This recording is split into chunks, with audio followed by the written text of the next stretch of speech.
What's going on, you guys? Welcome back to D+Pad Life, and today I want to talk about the original Resident Evil. Now, this is going to be the first in a series of discussion videos where I cover the entire Resident Evil series in full and just kind of share my general impressions of them, what I like about them, what I dislike, maybe even a little bit of story time as far as my history with them. Now, Resident Evil 1 is still, to this day, my favorite entry. I wouldn't call it the best Resident Evil game, but I would call it my favorite. I first got exposed to Resident Evil 1 way back in the day, back when the PlayStation was brand new. It was one of the first games I played on the system. And actually, it's kind of interesting. So the one you're looking at, Resident Evil Director's Cut, was the first version of the game that I got to play. My brother got a PlayStation and he brought it home. And at this age, for me, I didn't even know the PlayStation existed. I was very confused. I was like, what is a PlayStation? I had never heard of it before. And I believe he brought it home with Final Fantasy VII. I want to say that was the first game I saw on the original PlayStation. And I was very impressed by Final Fantasy VII. I enjoyed Final Fantasy VII. Final Fantasy was a series that had been in our family since the very beginning, since the very first one on the original Nintendo. And the second game I got to play on the system was Resident Evil Director's Cut. I believe he borrowed it from a friend. And all I can say is, man, from the very beginning with this game, my mind was absolutely blown. I mean, truly and sincerely blown. I had seen, what was it called? Night of the Living Dead, the 90s remake, back when I was very young. I was probably like 4 or 5 years old when I saw that.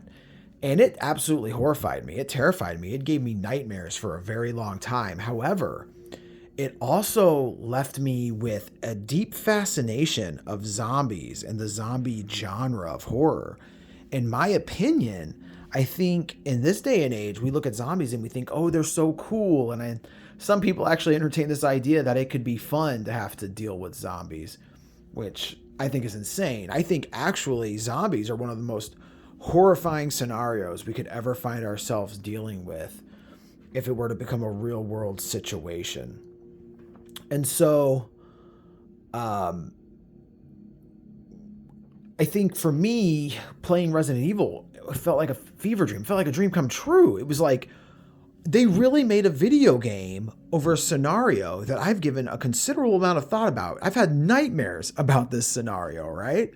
And it just felt wild. And so playing this game for the first time, man, to me, it was, like I said, I played Final Fantasy VII first, and then I played this. And the thing that both of these games have in common is pre-rendered backgrounds and like preset camera angles. They both kind of use that trick in order to, make the games perform better and look better and be more dynamic and cinematic.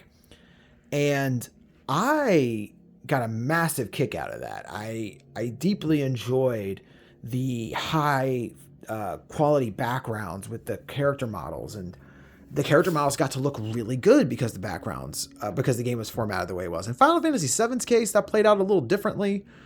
I think a lot of that had to do with just the size of the game and the length, but then you'd go into those fight scenes and the character models were incredible, right?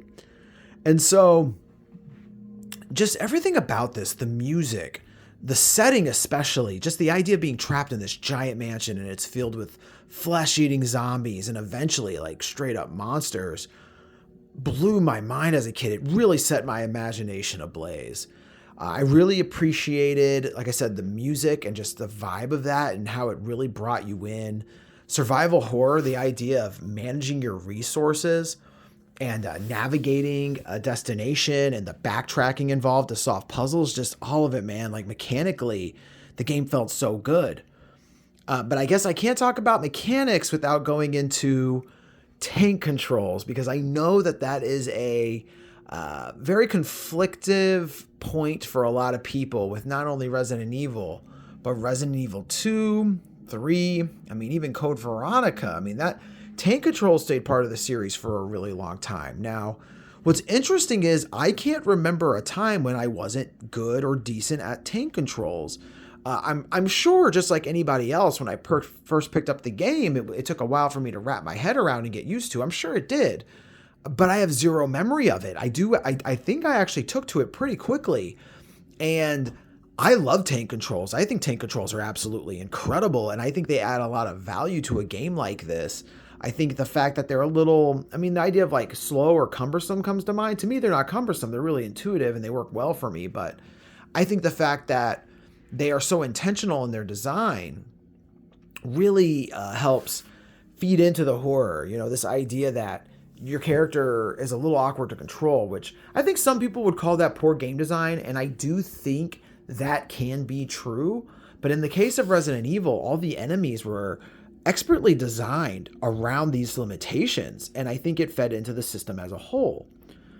Now, the characters of Resident Evil 1 are also really fun. I deeply appreciated Chris, Jill, Wesker, Barry, Rebecca, and all of the Bravo team as well. They're so iconic, right? But I mean, part of that has to do with the nostalgia. Part of that has to do with just the era of early 3D and how they were like some of the more, I wouldn't say necessarily fleshed out, but certainly like they had their personalities, right?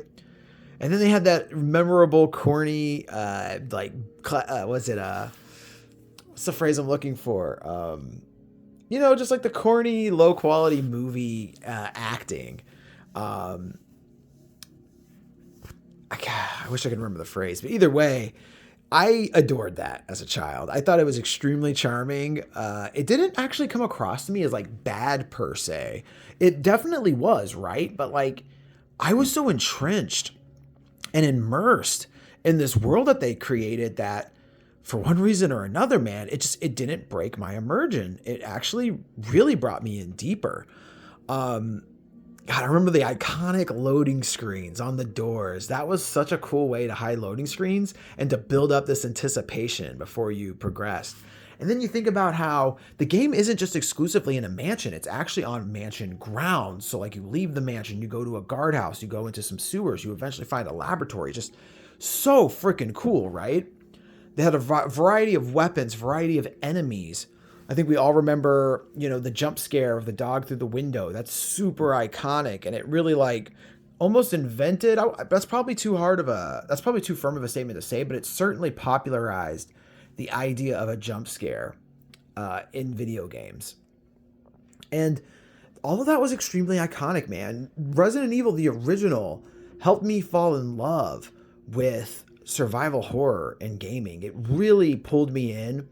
And it really, solidified survival horror as my favorite genre in video games. I still love them to this day. Just really, really good. As far as negatives with the game, there was the director's cut DualShock version, and I've heard people complain about the soundtrack of that one. And I'll admit, there's some tracks that are a little rough. But actually, I love the director's cut DualShock version. I had a birthday when I was younger, and my grandmother, of all people, gifted me that. We went to the game store. She said, "Get what you want." I said, "This is what I want." And I used to film myself playing that game and trying to film the optimal run so I could study it and speed run the game. And I never even knew speed running existed. That wasn't the phrase I would use for it because I didn't know speed running was a thing. But I was doing that. That's funny. Things I don't like. With the original, nothing really comes to mind. I personally absolutely love that game. In fact, I said it in another video, but this is my favorite video game of all time right here. Resident Evil Deadly Silence on the DS. It is a port of the original PS1 Resident Evil. And to me, it is just such a fun way to play this game.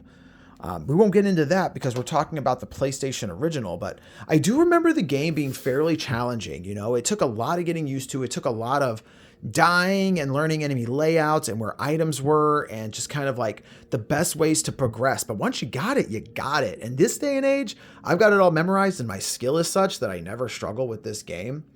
But there's also like different difficulty modes that lay out. I think that was Director's Cut that did this, that laid out like it changed where items were. It changed camera angles. It changed the outfits of the characters. But that Director's Cut DualShock version, I have a huge soft spot for. I actually really enjoy that one. I like all the original versions of the game. Another original version to consider is the Saturn port, which I have a save file started on here. I've mentioned in multiple videos now that my wife and I have started replaying the entire Resident Evil series, and we actually started with 2 and 3, and now we're doing 1, which I know is kind of backwards, but that's just how it went. And we're playing the Saturn version of Resident Evil 1 because I actually have never beaten that one. So I figured, well, I get a first and you get to experience the game too. But yeah, I mean, is there anything left to say that's gone unsaid? This is still my favorite one. Again, I wouldn't call it the best Resident Evil, but it's my favorite Resident Evil. I'm comfortable calling it the best, but I understand that like the series went on to do things that people really, really value and hold to be super important, which actually that makes me think of Resident Evil 2 with its multiple scenarios. That does bring me to, I'd say, my major complaint. My major complaint would be that Chris and Jill essentially have the same campaign. Now, granted, cutscenes play out a little differently. Their little co-stars they have in their story are different. Their endings play out slightly differently. It's really not that crazy of a difference. But I would have liked it to be similar to 2, where it's almost an A and B thing, where both playthroughs complement each other rather than having to pick and choose which one counts. That is what I would call maybe a negative. That was something I was really hoping they would have fixed in the remake, but we can save that for another video. In any case, I recommend Resident Evil 1 a lot. It'll certainly take some getting used to. If you're not used to tank controls, you know, that's going to probably be the largest obstacle, I think, for most people. But I still think this game stands up. I still highly recommend this one. Play Resident Evil, man. Even if it's the Director's Cut, even if it's a Director's Cut DualShock version, and honestly, even if it's a remake, play Resident Evil. It is a blast. It is so much fun. So, oh, man. I feel like I could really dig in deep and keep going, but you know what? We're going to keep this a nice, modest length of video. We got a lot to cover here in the Resident Evil discussion series. So with all that being said, man, if you love Resident Evil as much as I do, tell me about it in the comments, please. I'd love to talk about the original game. Maybe if you got a fun story on your first exposure to it and what that was like for you, or where it ranks for you in all of the Resident Evils, just let's talk about it in the comments. Also, man, if you enjoyed this video and this discussion, please leave a like. It definitely goes a long way in helping support the channel, helps me grow my channel, helps me bring in new people so we can continue to grow the conversation. It's so much fun to get to chat with you guys in the comments. And also, if you enjoyed hanging out today, please consider subscribing. I'm loving watching that number go up. We've got a nice, decent pace going. We're on the road to 100 subscribers, and I'm really proud of where we've reached so far. I think the last time I took a glance at it was like 63 subs. And I thought that was pretty great for someone who only started this a little over a month ago. But yeah, I upload about 2 or 3 videos a week and usually a couple shorts as well. So it's an active channel. And in any case, let's keep it moving. Stay tuned for the next episode of D+Pad Life because we're going to be talking about Resident Evil 2. And yeah, I got a lot to say about that one also. So I'll catch you guys in the next video. Take care.